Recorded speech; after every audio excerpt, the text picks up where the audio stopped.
अस्सलाम वालेकुम students. Course code 4611 की बाब नंबर सोम के साथ आपकी खिदमत में मैं हाज़िर हूँ। असूल तफसीर और तारीख़ तफसीर का बाब सोम, जिसमें हमने फ़हम कुरान में मुश्किलात के असबाब और उनके हल के मुतालिक पढ़ना है। ठीक है जी, कुछ सूरतें हम यहाँ पे पढ़ेंगे कि किन किन बातों की वजह से या किन किन चीज़ों की वजह से फ़हम कुरान में मुश्किलात का सामना करना पड़ता है। ठीक है, तो सबसे पहले उसमें है गराइबिल कुरान।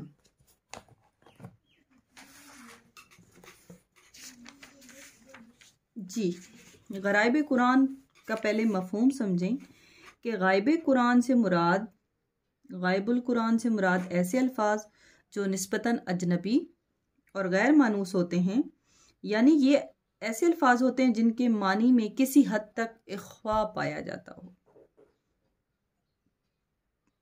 कुरान मजीद के गरीब मकामात की निशानदही शाह वलीउल्लाह ने अपनी किताब अल्फाजुल कबीर में की है। वो कहते हैं कि वो आयात जिनका ताल्लुक अल्लाह ताला की अजीम निशानियों से है, उनके गरीब मकामात वो हैं जहाँ अल्लाह ताला के अजीम सिफ़ात का तज़किरा मौजूद है, जैसे कि आयतुल कुर्सी हो गई, सूरतुल इखलास, सूरह हशर का आखिरी हिस्सा, सूरह मोमिन की इब्तदाई आयात।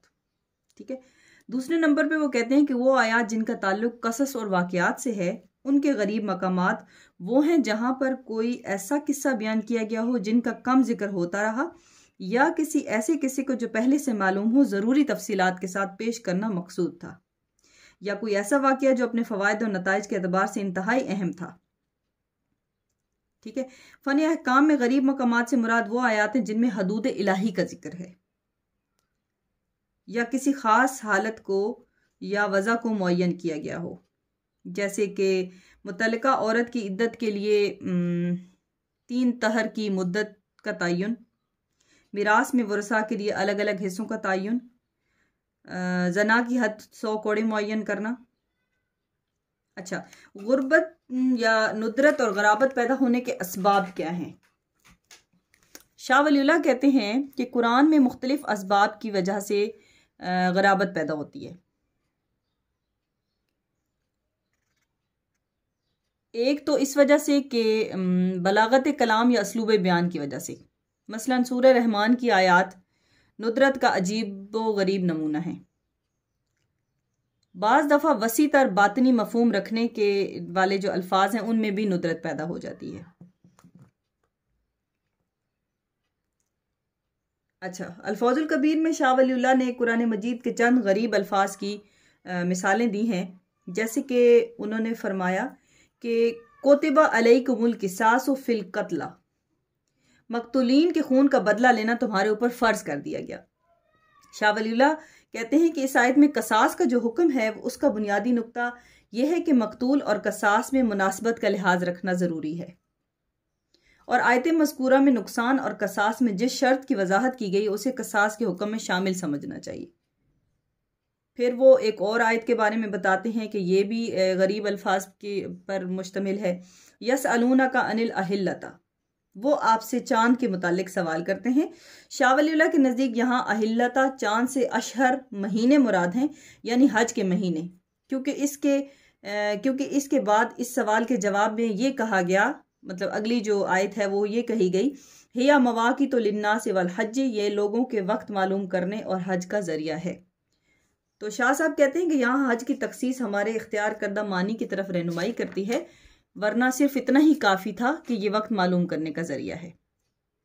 ठीक है, अच्छा, दूसरे नंबर पे हमारे पास जो फ़हम कुरान में मुश्किलात में से दूसरी जो मुश्किल है वो है नासिख व मनसूख का इल्म। ठीक है, नासिख व मनसूख के इल्म का मतलब ये है कि कुरान मजीद की बहुत सारी आयात अल्लाह ताला ने पहले जो है वो उनको नाजिल किया, फिर उसके बाद उनको मनसूख कर दिया। ठीक है, बाद में किसी वजूहात की बिना पर, ठीक है, वो अल्लाह की मसलतें जो भी थी या जिस भी वजह से वो मनसूख की गई, तो उसकी जगह पे वैसे ही अहकामात या उनसे मिलते जुलते अहकामात नाजिल किए गए। तो फ़हम कुरान में ये अगर इल्म इंसान के पास ना हो तो वो उस सूरत में भी उसके लिए फ़हम कुरान करना, कुरान मजीद के फ़हम में उसके लिए बहुत ज़्यादा दुश्वारी होती है। ठीक है, अच्छा, नस्ख के मानी है ज़ाइल करना। हटा देना, मिटाना, अजाला करना, एक चीज को हटाकर उसकी जगह दूसरी चीज लाना। जैसे कि इसके इस्तिलाही मानी क्या हुए कि एक हुक्म शरी को रफा करके उसके कायम मकाम दूसरा हुक्म शरी मुकर्रर करना। ठीक है। और फिर उसके बाद मनसूख क्या होगा? मनसूख वो चीज जो कि जिसको हटा के दूसरी आयत लाई गई या दूसरा हुक्म लाया गया। क्योंकि अल्लाह ताला कुरान मजीद में इसके हवाले से इरशाद करते हैं कि मा ननसख मिन आयतिन औ नुनसिहा नाति बिखैरिम मिनहा औ मिसलिहा, जो आयत हम मनसूख कर देते हैं या फरामोश कर देते हैं तो लाते हैं दूसरी बेहतर इससे या कम अज कम इस जैसी। ठीक है। तो जो नासिख व मनसूख का इल्म है उस हवाले से भी जो है वो अगर नासिख व मनसूख आयात का पता ना हो तो भी कुरान फहमी में दुश्वारी होती है। ठीक है। बहुत सारे उलमाए कराम ने मनसूख आयात की तादाद के हवाले से मुख्तलिफ आरा दी हैं। बाज़ उलमा इसे 500 तक की आयात भी बताते हैं कि 500 आयात मनसूख हैं। बाज़ ने जो है वो आम की तखसीस और मुतलिक की तकीद को भी नस्ख में शामिल किया, लेकिन मुताखिरीन के यहाँ नस्ख को सिर्फ उस आयत को तस्लीम किया गया जब पहला हुक्म ख़त्म हो गया। इस लिहाज से फिर नस्ख की तादाद बहुत कम रह जाती है। मसलन इमाम सयूती कहते हैं कि 20 आयात, जबकि शाह साहब के नज़दीक सिर्फ 5 आयात हैं। ठीक है। अब वो जो 5 आयात हैं वो कौन कौन सी वो बताते हैं। वो कहते हैं कि कोतिबा अलैकुम इज़ हज़रा अहदकुमुल मौत इन तरक खैरन लिल वसीयतु लिल वालिदैन वल अक़रबीन बिल मारूफ हक्कन अलल मुत्तकीन। ये आयत मनसूख है। कौन सी आयत से? यूसिकुमुल्लाहु फी औलादिकुम लिज़्ज़कर मिस्लु हज़्ज़िल उनसैन, इस आयत से। ठीक है। तो ये मैंने एक मिसाल आपको दी कि नासिख व मनसूख का जो इल्म है अगर उसके ऊपर अबूर हासिल ना हो तो भी कुरान फहमी में मुश्किलात का सामना करना पड़ता है। जी, नेक्स्ट हमारे पास जो बात है वो है असबाबे नज़ूल के मुताल्लिक वाकफियत का ना होना। आपको पता है कि अल्लाह ताला ने कुरान मजीद जितना भी नाजिल किया उस सारे कुरान मजीद के पीछे अल्लाह ताला की ख़ास हिकमत पोशीदा है। हर एक आयत किसी न किसी हुक्म की तरफ, किसी न किसी वाक़े की तरफ दलालत करती है। तो जो कुरान मजीद की आयत के नाजिल होने का सबब है, अगर उसको वो भी उनको मालूम ना हो, यानी कि कुरान की जो तफसीर करने वाले अफराद हैं, मुफस्सिर हैं, अगर उनको ये मालूम ना हो तो उस सूरत में भी कुरान फहमी में मुश्किलात का सामना करना पड़ सकता है। ठीक है। और इस जो असबाब नज़ूल की दुश्वारी है उसका बुनियादी सबब मुतक़द्दिमीन और मुताखिरीन की इस्तिलाहात का इख्तलाफ है। ठीक है। सहाबा कराम के बयानात से जो नतीजा निकाला जाता है वो ये कहते हैं कि ये आयत फ़लाँ बारे में नाजिल हुई। ठीक है।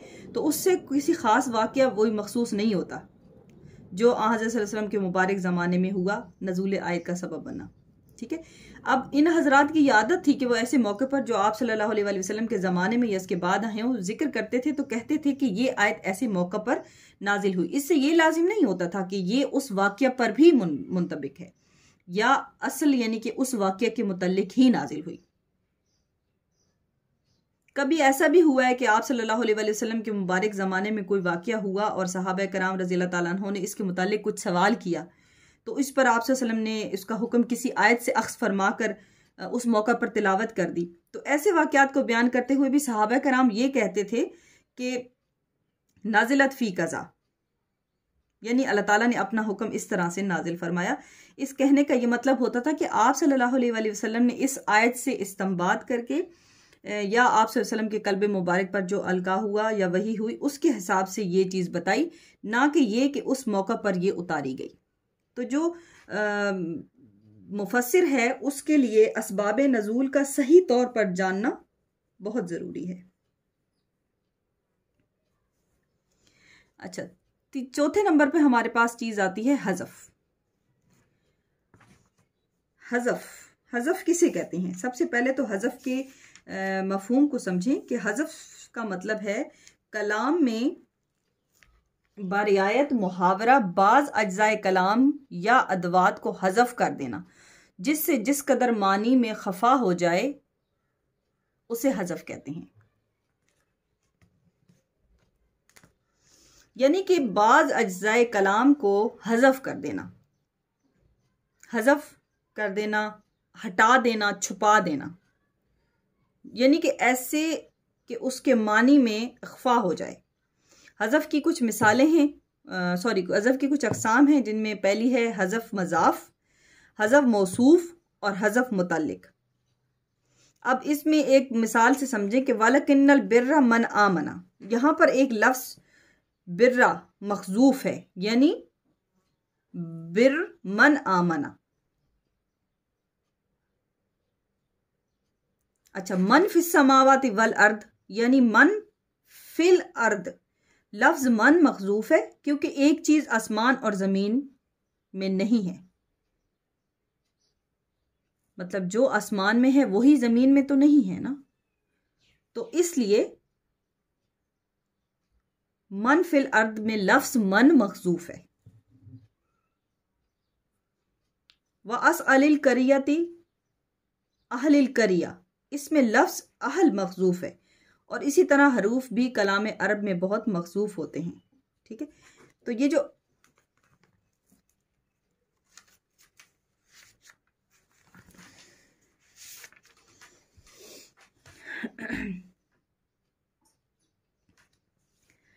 अच्छा, अब यहां पर एक मिसाल और से समझें आप कि बिल्लती हिय अहसनु, यहाँ अल्लती से पहले खसला का लफ्ज मखजूफ है, यानी बिल खसलतिल्लती हिय अहसनु, इस खसलत से जो ज्यादा दुरुस्त हो।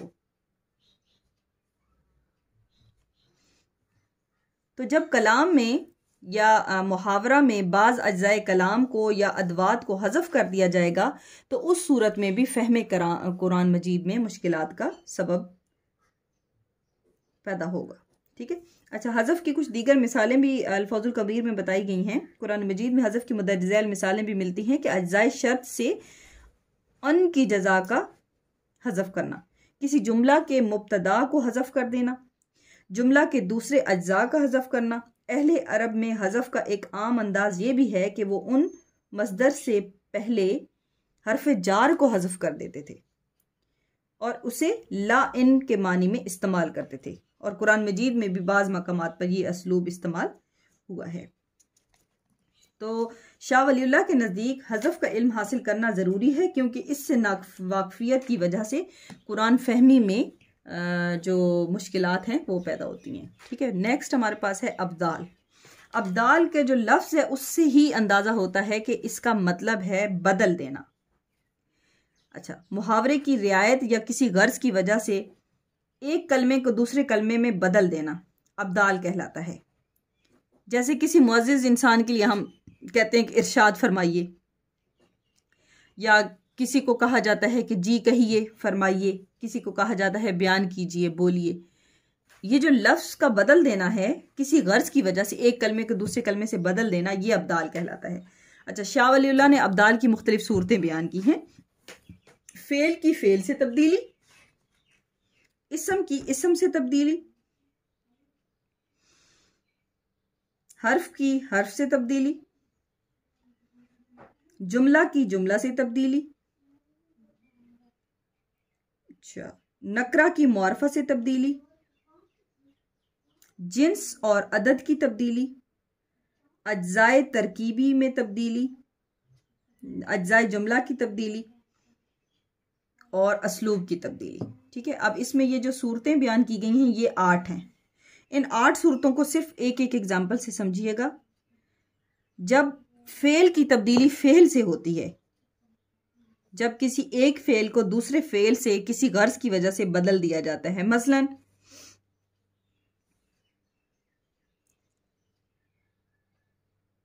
सकुलत फिस समावाति वल अर्द, भारी हुई आसमानों और जमीन में।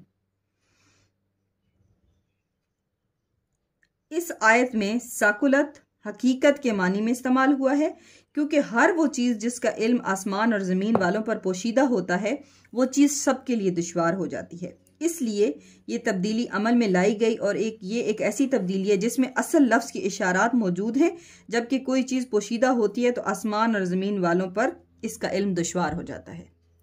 ठीक है, ये हो गई फेल की फेल से तब्दीली। फिर उसके बाद अगली जो हमारे पास अब्दाल की किस्म है वो है इस्म की तब्दीली इस्म से। कभी इस्म को दूसरे इस्म से बदला गया होता है, उस वजह से भी फिर जो है वो समझ नहीं आती। अच्छा, कैसे इस्म को इस्म से बदला जाता है? वमा लहुम मिन नासिरीन, और नहीं उनके लिए मददगारों में से। अब जुमले की बनावट के एतबार से यहां लफ्ज नासिर होना चाहिए था, लेकिन उसकी जगह पर नासिरीन लाया गया। ठीक है। अच्छा, उससे अगली मिसाल जो किस्म है अब्दाल की इस्म से तब्दीली के बाद है हर्फ की हर्फ से तब्दीली। बाज़ औक़ात किसी हर्फ को दूसरे हर्फ से बदल देते हैं। मसलन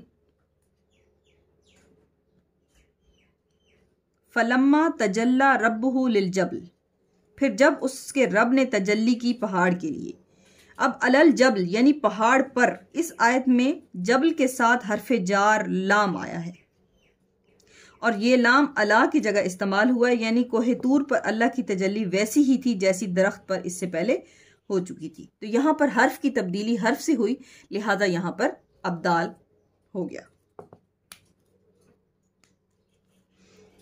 अच्छा, चौथी जो मिसाल है किस्म है अब्दाल की वो है जुमला की तब्दीली जुमला से। कभी एक जुमले को हज़फ करके उसकी जगह दूसरे जुमले को लाया जाता है, और ऐसा उस वक्त किया जाता है जब पहले जुमले के मफहूम को दूसरा जुमला अदा कर रहा हो। इस नोयत की तब्दीली मफहूम को तो बाकी रखती है मगर इबारत में इख्तिसार पैदा कर देती है, उसको मुख्तसर कर देती है। जैसे कि व इन तुखालितुहुम फ़इख्वानुकुम, ठीक है, अगर तुम उनसे मिलो तो वो तुम्हारे भाई हैं।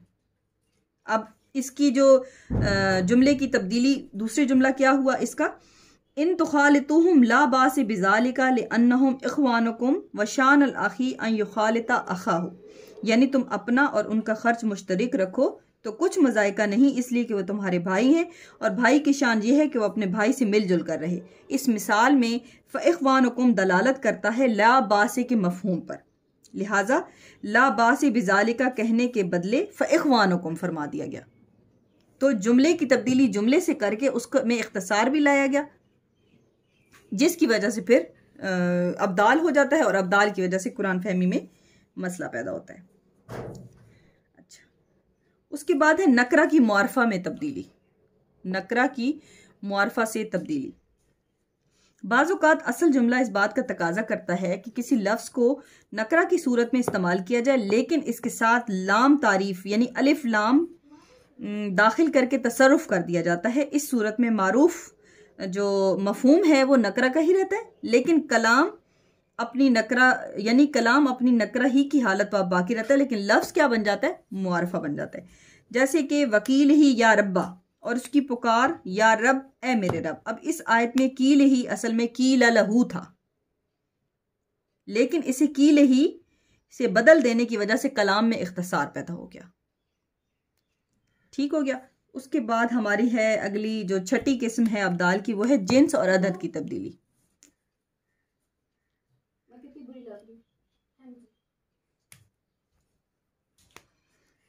कभी कलाम को फितरी कायदे से हटाकर मुजक्कर के बदले मुअन्नस और मुअन्नस के बदले मुजक्कर, वाहिद की जगह जमा और जमा की जगह वाहिद लाया जाता है। ऐसे मौकों पर सिर्फ मानी और मतलब का लिहाज रखा जाता है।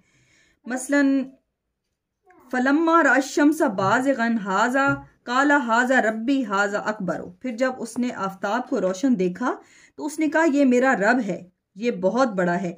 इसमें शम्स को बाज़िग़ह कहकर मुअन्नस कर दिया कहा गया, मगर बाद में इसमें इशारा हाजा उसी के लिए मुअन्नस के बजाय मुजक्कर इस्तेमाल किया गया। बस जाहिर है कि सिर्फ मानी और मतलब को का लिहाज रखा गया था।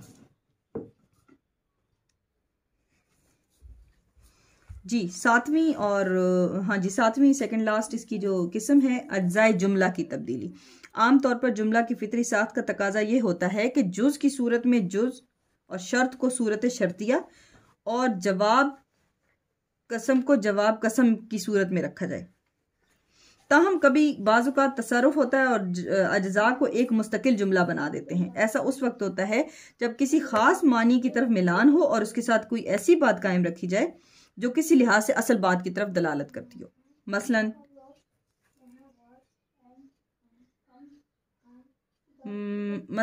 वस्समाए ज़ातुल बुरूज वल यौमिल मऊद व शाहिदिन व मशहूद, गवाह है बुर्जों वाला आसमान और वादा किया हुआ दिन और शाहिद और जिसकी गवाही दी गई कि खंदक वाले हलाक हो गए। पहले 3 कस्में खाई, यानी 3 चीज़ों की शहादत पेश की।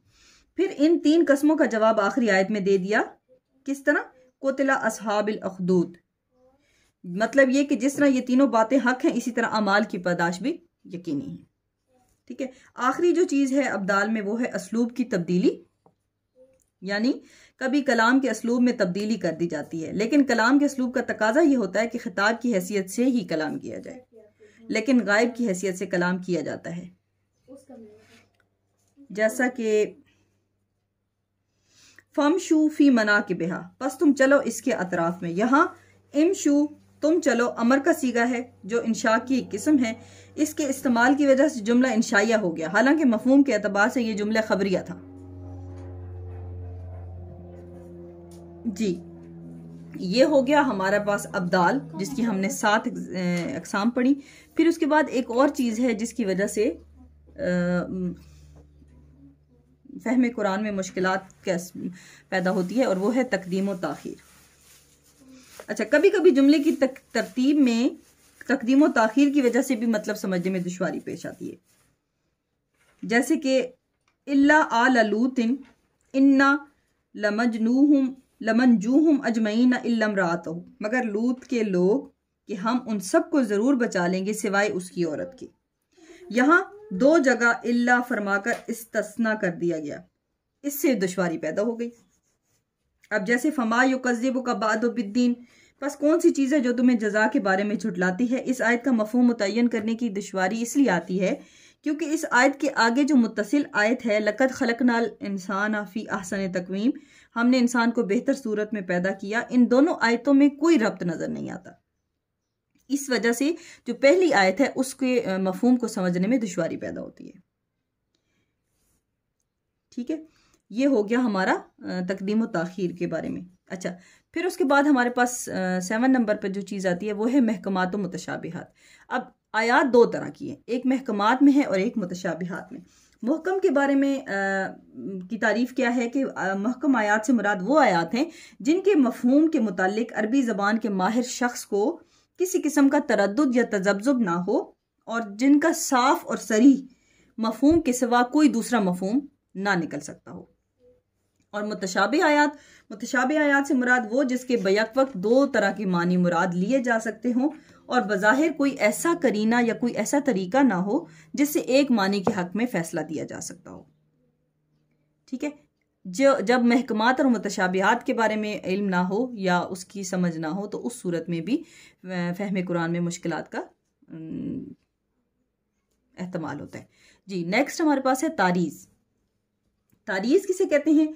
तारीज़ के मानी है कि कोई आम या गैर मारूफ बात कही जाए जो किसी भी शख्स पर सादिक आती हो, लेकिन उससे मकसद किसी खास शख्स की तरफ इशारा करना हो या किसी खास शख्स की तरफ तवज्जो दिलानी हो। जैसे कि वमा काना लिमोमिनिन वला मोमिनातिन इज़ा क़ज़ल्लाहु व रसूलहु अमरा, और नहीं मुनासिब किसी मोमिन या मोमिना के लिए कि जब अल्लाह ताला और उसके रसूल कोई फैसला कर दें। अब यहाँ पर जो आयत है उसमें जो मिसाल दी गई है वो आम दी गई है, लेकिन ये आयत दर हकीकत किसी ख़ास वाक़े की तरफ इशारा कर रही है और इससे मुराद हज़रत ज़ैनब और उनके भाई का वाक़या है जिसमें उन्होंने हुज़ूर सल्लल्लाहु अलैहि वसल्लम के फ़ैसले पर मतलब एतराज़ किया था। तो उस हवाले से अल्लाह ताला कह रहे हैं कि किसी भी मोमिन और मोमिना के लिए मुनासिब नहीं है कि वो अल्लाह और उसके रसूल के फ़ैसलों में एतराज़ करे। ठीक है, तो तारीज़ क्या हुआ कि बात यानी कि होगी आम अल्फाज में, लेकिन इशारा या मकसद किसी ख़ास की तरफ। आम और गैर मारूफ बात होगी लेकिन उसका जो इशारा होगा, मकसद होगा, वो किसी ऐसे वाक़या या किसी ख़ास शख्स की तरफ इशारा करता होगा। फिर उसके बाद हमारे पास आता है मजाज अकली। मजाज अकली से मुराद है फ़ेल को किसी फ़ाइल की तरफ मंसूब करना जो हकीकत में इसका फ़ाइल ना हो। ठीक है, या किसी ऐसी चीज़ को मफूल करार दे देना जो दर हकीकत इसकी मफूल ना हो। अच्छा, इस तरह का अंदाज कब इख्तियार किया जाता है? जब फेल और इसके गैर हकीकी फ़ाइल और मफलूल में किसी किस्म की मुनासबत पाई जाती हो, या फिर और एक और वजह होती है इसके इख्तियार करने की दूसरी, उस वक़्त जब मुतकल्लम जिसके मुतालिक इस किस्म का अदा करता है वो भी असल मफूल या फ़ाइल के साथ शरीक होता है या इन्हीं में से एक होता है।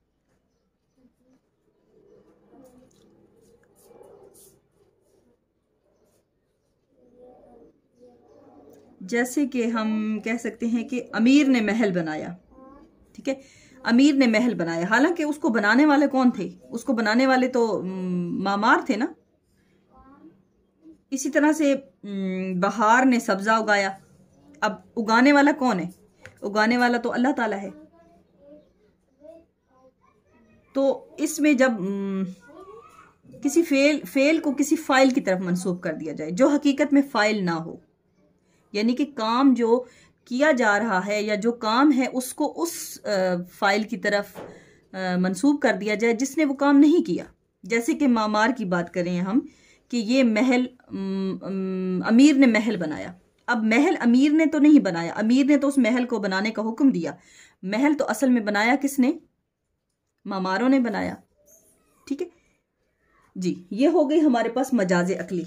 अब हमारे पास आ जाता है कनाया।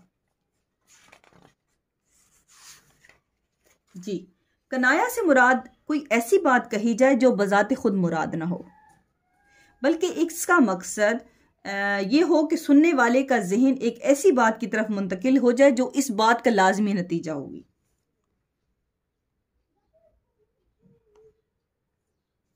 यानी कि सुनने वाले के लिए वो बात इस तरह साबित की जाए कि उसका जहन उस बात की तरफ मुंतकिल हो जाए।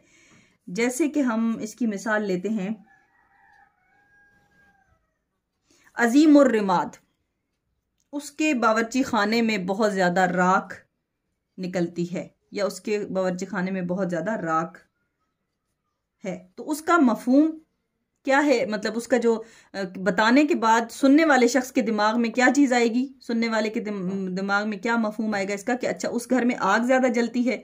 जाहिर आग ज़्यादा या लकड़ियाँ ज़्यादा क्यों जलाई जाती हैं? क्योंकि खाना पकाया जाता है।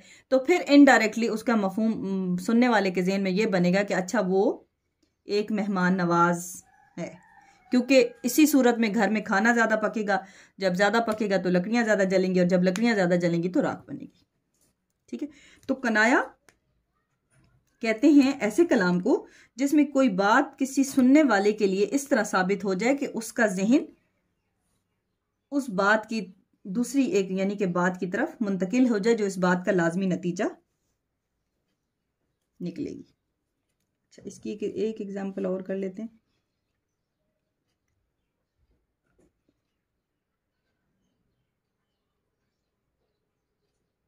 अच्छा, कुरान की आयत है कि हमने डाल दिए उनकी गर्दनों में तौक, तो वो थोड़ियों तक हैं और वो सर उठाए हुए हैं, और हमने उनके आगे और पीछे दीवार बना दी है और उनको ढांक दिया है, इसलिए वो नहीं देखते। अब यहाँ कुरानी आयात में काफिरों के गौर व तदब्बुर ना करने को ऐसे आदमियों से तशबीह दी गई है जिनके गलों में भारी तौक पड़े हुए हैं और वो ऊपर सर नहीं उठा सकते और इनके चारों तरफ दीवारें हैं और वो बाहर नहीं देख सकते। ठीक है, अब इस आयत को सुनते साथ ही जहन में ये सारा इमेजिनरी जो चीज़ है वो माइंड में आ जाती है कि ये चीज़ यानी कि उनके लिए है जो कि तदब्बुर नहीं करते। ठीक है जी, आप लोगों के ये जो फहमुल कुरान की मुश्किलात हैं उनके असबाब हमने पढ़े आज, और नेक्स्ट इंशाअल्लाह हम अगले चैप्टर के साथ आपकी लिए मैं लेक्चर लेकर आऊँगी जिसमें हम लोगों ने चैप्टर नंबर 4 में कुरान के असलूब के हवाले से बात करनी है कि सूरतें कुरान मजीद का जो असलूब है वो असलूब बदी क्या है, उसकी तरतीब व तदवीन क्या है, सूरतों के अक़साम क्या हैं और सूरतों का असलूब और आयात का असलूब क्या है। ठीक है जी, तब तक के लिए मुझे इजाज़त दीजिए। अगर इस हवाले से इस जो आज का टॉपिक है इसके हवाले से अगर किसी का कोई सवाल हो तो वो कमेंट सेक्शन में ज़रूर करें ताकि उसका जो तसल्ली बख्श जवाब है वो मैं उनको दे सकूँ। नेक्स्ट लेक्चर तक के लिए मुझे इजाज़त दीजिए। अल्लाह हाफ़िज़।